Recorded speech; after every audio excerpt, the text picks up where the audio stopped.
आइए आज हम आपको भारत का सर्व उत्कृष्ट और सर्वोच्च सम्मानित एग्जामिनेशन जो होता है उसको यूपीएससी बोलते हैं, यूनियन पब्लिक सर्विस कमीशन, जिसका अंदर में आईएएस, आईपीएस और बाकी जो सिलेक्शन पद्धति है जिसमें सिलेक्शन होते हैं, और ये देश की सर्व उच्चतम एग्जामिनेशन में गिनती होता है। जैसे कि आईएएस हो, इसी के नीचे ये एग्जामिनेशन देने के बाद यूपीएससी, इसमें IAS, IPS plus other ranks के जो क्लास 1, क्लास 2 ऑफिसर बनते हैं, वो डिपेंड अपन उनका रैंकिंग के हिसाब से, मेरिट के हिसाब से चुना जाता है। मैं आज उस एग्जामिनेशन के बारे में और उसका एलिजिबिलिटी क्राइटेरिया के बारे में मैं बताऊंगा। बहुत हम लोग एंशियस होते, जान नहीं पाते हैं। आइए हम फोकस करते हैं। ये यूपीएससी एग्जामिनेशन के अंतर्गत 3 प्रकार का एग्जाम होता है। पहला होता है प्रिलिमिनरी एग्जामिनेशन जो 400 मार्क का होता है। मेन एग्जाम 750 मार्क्स की होता है, जिसे 750 मार्क्स में 275 मार्क इसके साथ इंक्लूडेड है। ये 275 मार्क जो है पर्सनल इंटरव्यू होता है, जो साक्षात्कार होता है। तो टोटल 400 प्लस 750, दैट मीन्स 2150 के टोटल मार्क, जिसमें 275 मार्क पर्सनल इंटरव्यू में इंक्लूडेड है। आइए पहले प्रिलिमिनरी एग्जामिनेशन जब क्लियर कर पाएंगे, क्वालिफाई करेंगे, देन मेन एग्जाम को हम एलिजिबिलिटी होंगे, और main eligibility examination eligibility qualify करने से देन हम पर्सनल इंटरव्यू के लिए एलिजिबल होंगे 3 स्टेज में। तब हमको ऑफर एन अपॉइंटमेंट मिलेगा। आइए सर्वप्रथम प्रिलिमिनरी एग्जामिनेशन में क्या क्या होता है। जब एग्जामिनेशन होता है, पहला जनरल स्टडीज के पेपर 1 होता है, उसमें ऑब्जेक्टिव टाइप का आता है, और उसमें क्वेश्चन 100 क्वेश्चन आएगा, और ईच क्वेश्चन कैरीज 2 मार्क्स। अगर सही आंसर हुआ 2 मार्क्स, देन 200 मार्क्स का 2 आवर्स में हम लोग को अटेंड करना पड़ेगा, और जिसमें अगर रॉन्ग आंसर होगा उसमें नेगेटिव मार्किंग का प्रोविजन है।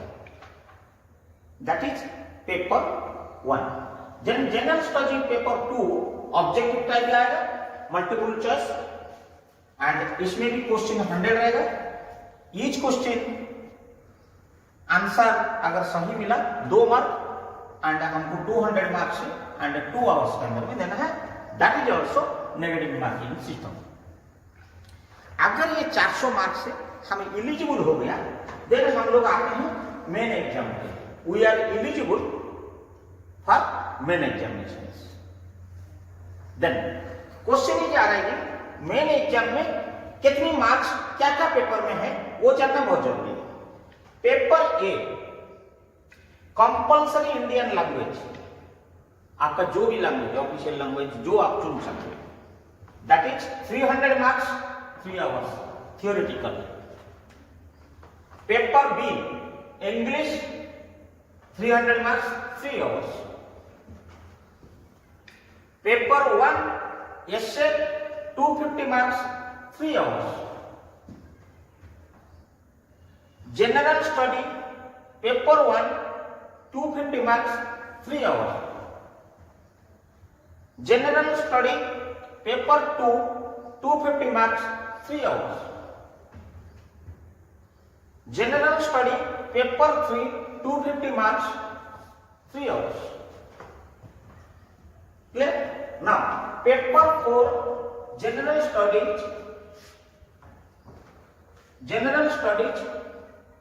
IB 4 250 marks, 3 hours. Now the question is arising optional paper 1, जो भी आप लोग ले सकते हैं आपकी कोर सब्जेक्ट में या रादर देन कोर सब्जेक्ट में आप ले सकते हैं। कोई पॉलिटिकल साइंस, कोई मेडिकल साइंस, कोई टेक्निकल, जो भी आपको चाहिए इकोनॉमिक्स, एनी हिस्ट्री, तो 250 marks 3 hours and optional 2 paper 250 marks 3 hours. All are theoretical in the main examination. Then अगर हम प्रिलिमिनरी क्लियर करते हैं, क्वालिफाई करते हैं मेन एग्जामिनेशन के बाद हम लोग जाते हैं पर्सनल इंटरव्यू के लिए. आइए पर्सनल इंटरव्यू में साक्षात्कार में आपको क्वेश्चन करेंगे, जो कमिटी बैठे होंगे चयनकर्ता वो आपको करेंगे. इससे पहले ये एग्जामिनेशन देने से पहले जो हम अप्लाई करते हैं वो eligibility criteria for UPSC examination to how to apply, if I am eligible और नॉट एलिजिबल, वो हम आपको बताते हैं. क्योंकि दैट इज वेरी इंपॉर्टेंट कि हम जो यूपीएससी एग्जामिनेशन को देंगे हम एलिजिबल हो रहे हैं या नहीं हो रहे हैं, वो वेरी इंपॉर्टेंट मायना करता है. क्योंकि मान लीजिए हम एलिजिबल नहीं हो रहे हैं, ये पेपर 1 एंड पेपर 2 के बारे में हम सोचने से क्या होगा, तो इसीलिए we should know the eligibility criteria for applying the UPSC examination. Number 1, any candidate should have graduate, should and must graduate. Means graduation जो कंप्लीट किया होगा in any government recognised university, either professionally और simply graduate और medical science, इसी में और equivalent also equivalent with respect to the degree recognized by the Indian universities as per the UGC norms. At the same time, final year students also are eligible to apply the said examination. Means उनकी जो result publish होना है वो result final year का जब इनका साक्षात्कार होगा उस बीच में उनकी एग्जामिनेशन रिजल्ट पब्लिश हो जाना चाहिए. ना मिनिमम जो एज है, देन सेकेंड एज ये 21 ईयर्स से लेकर 32 ईयर्स तक है, is equal 32. More than 32 generally not eligible for the not. But जो रिजर्वेशन है वो रिजर्वेशन हिसाब से क्या होगा आइए मैं बताता हूं. 3 नंबर में मैं बोलता हूं 3 में ये जो जनरल एंड ईडब्ल्यूएस, ये जो एज क्राइटेरिया में जनरल एंड ईडब्ल्यूएस इकोनॉमी की वीकर सेक्शन के लिए ये 32 ईयर्स अनिवार्य है.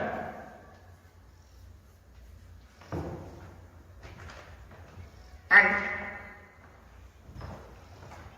5 अटेम्प्ट, ये 32 साल के अंदर में 5 अटेम्प्ट्स, दे आर 5 अटेम्प्ट्स, 5 बार उन लोग दे सकते हैं.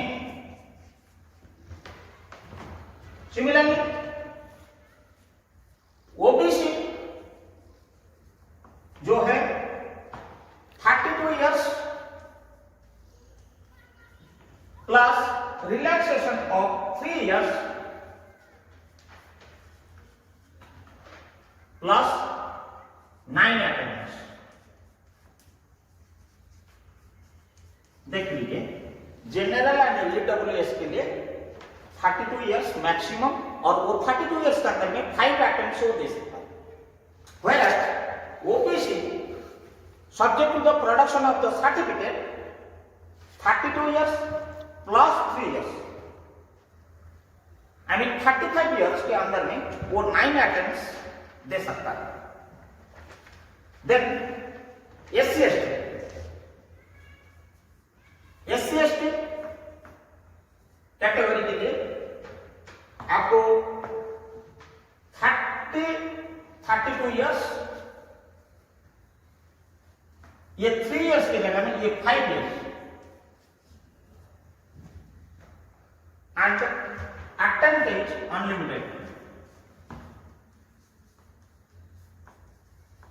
Means 32 plus 5 I mean 37 years के अंदर में उनका कितना भी अटेम्प्ट वो 21 साल एज से दे सकता है।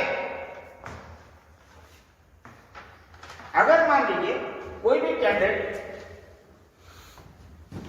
21 जनरल कैंडिडेट 32 होने तक 21 साल के उम्र से अगर वो अटेम्प्ट करता है 5 बार देगा। अगर 21 साल उम्र में अगर कोई ओबीसी कैंडिडेट माने 35 इयर्स के अंदर में 9 अटेम्प्ट देगा, whereas SC ST candidate unlimited देते रहेगा 21 साल से लेकर 37 इयर्स तक। ये क्लियर ना? अभी आप आइए फिजिकल डिजेबिलिटी। आपका फिजिकल डिजेबिलिटी के बारे में हम बताते हैं। Next is physical disability. Physical disability इनको क्या है? They will be also 32 years plus 10 years. ये फिजिकल डिजेबिलिटी जो है ये इसमें क्या है? अंतर्गत है general, OBC,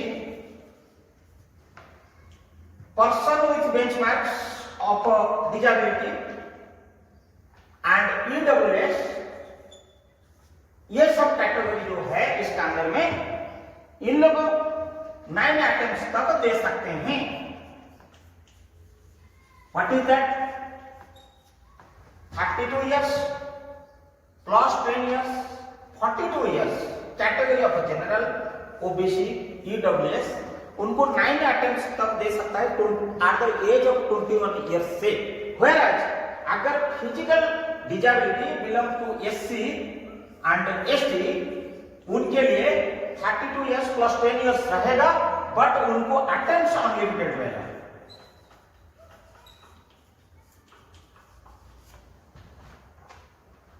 Now come to the J&K, जो जम्मू कश्मीर में जो बसवास करते हैं J&K के लिए, उन लोग के लिए आएगा 32 years प्लस 5 years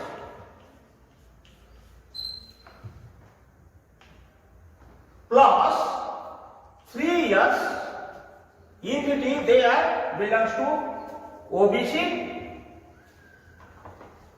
और 5 years for SC/ST।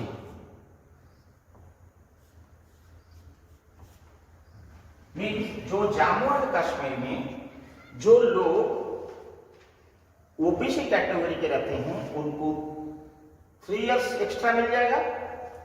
जनरल है तो 5 years मिल जाएगा।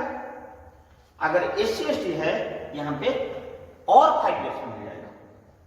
और attempts as per the categories, already मैंने जो बोला वो कैटेगरी में, जैसे जनरल में 5 अटेम्प्ट्स और ओबीसी में 9 अटेम्प्ट्स, SC/ST में अनलिमिटेड, लाइक दैट। ये जो जम्मू कश्मीर ये कैटेगरी का बिलोंग करते हैं उन लोग के लिए 5 years एक्स्ट्रा रिलैक्सेशन है apart from their own. Now next is coming disability and discharge from defense service। discharge from defense service वो पर्सनल के लिए आपको लागू होगा 32 years plus 3 years plus 3 years again plus 3 years general and OBC or 5 years if you are SC/ST। जो व्यक्ति disability and discharge from defence service 32 years रहेगा plus 3 years relaxation रहेगा प्लस एडिशनल 3 इयर्स रहेगा जनरल ओबीसी के लिए and 5 साल रहेगा अगर वो डिफेंस सर्विस में डिस्चार्ज हुआ। Clear? Now it is ex serviceman. Then ex serviceman के लिए क्या होता है आइए मैं बताता हूं। मैं या एक्स सर्विस कमीशन जिसको बोलते हैं उनके लिए जो होता है 32 इयर्स प्लस 5 इयर्स प्लस ये 5 इयर्स का अलावा 3 years if they are belong to OBC or 5 years if it SC। देखिए ये बहुत मायने रखता है कि आप लोगों में इसलिए बता रहा हूं कि ये चीज वेरी इंपॉर्टेंट क्योंकि अप्लाई करने से पहले ये क्राइटेरिया को आपको देख लीजिए, नहीं तो आपका अप्लाई करके रिजेक्टेड हो जाना कोई मतलब नहीं है। ये मैंने जो बताया ये प्योरली एज के बारे में बताया। आइए हम बताते हैं नेशनैलिटी के बारे में। आइए नेशनैलिटी क्या होता है? इंडियन होता है ना। ये नेशनैलिटी जो है जो इंडियन सिटीजन होना चाहिए, इंडियन सिटीजन होना चाहिए, Indian citizen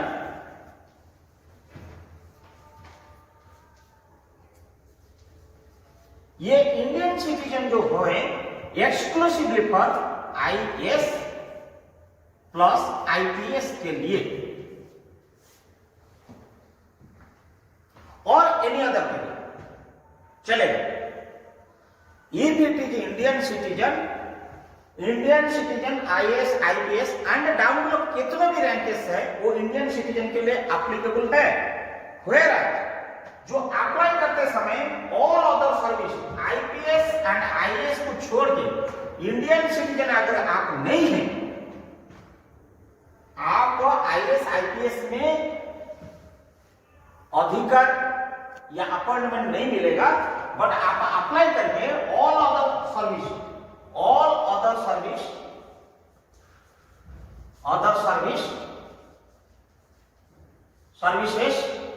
accept IAS and IPS कौन कौन है उसमें? जो ऑल अदर सर्विस में either from Nepal, Bhutan, Tibet refugee who came to India before 1st January 1962 intending to settle in India permanently। all other service के लिए number 1 a person of Indian origin who is migrated from Pakistan, Burma, Sri Lanka, East Africa countries like Kenya, Uganda, the United Republic of Tanzania, Zambia, Malawi, Ethiopia, Zaire, Vietnam, intending to settle in India permanently। all other servicemen all should be furnished certificate of the eligibility issued by the government of India। अगर at the time of applying if they don't have the certificate but before issuing the appointment offer they have to produce must and compulsory that certificate issued by the government of India, but those candidates are not eligible for IAS and IPS।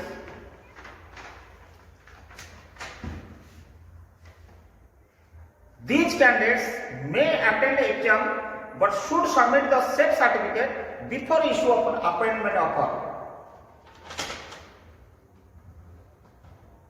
But Nepal, citizen to Nepal, Bhutan, Tibet, refugees who came to India before 1st January 1962 intending to settle in India permanently, they are not entitled for IFS also.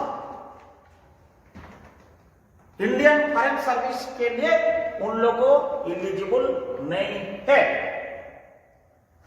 Now the last thing is educational qualification. मैंने as बता दिया and हमने citizen बता दिया and last criteria जो है educational qualification.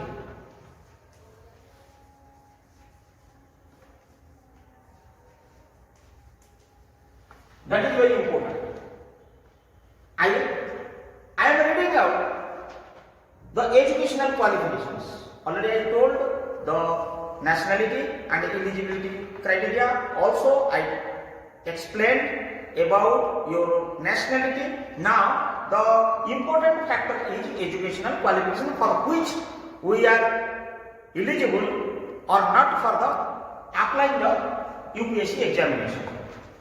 First, the candidate should have a degree from government recognized university or possesses equivalent qualifications. Either they have the degree or any equivalent. Candidates who are in the final year or awaiting the result are also eligible, but the result should be produced at the time of a main examination.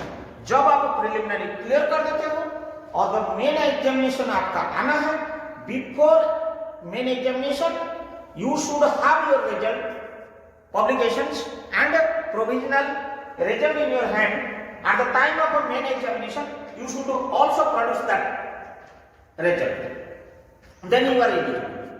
Candidate having professional and technical qualifications recognized by the government or as equivalent to professionals and technical degrees, they are also eligible. Those who have already been passed or awaiting their result before many examinations also eligible to apply the UPSC examinations. Clear? Now I am coming to the medical students who have already passed the final year, like MBBS, BDS or equivalent subjects like Ayush, homeopathy or Ayurvedic.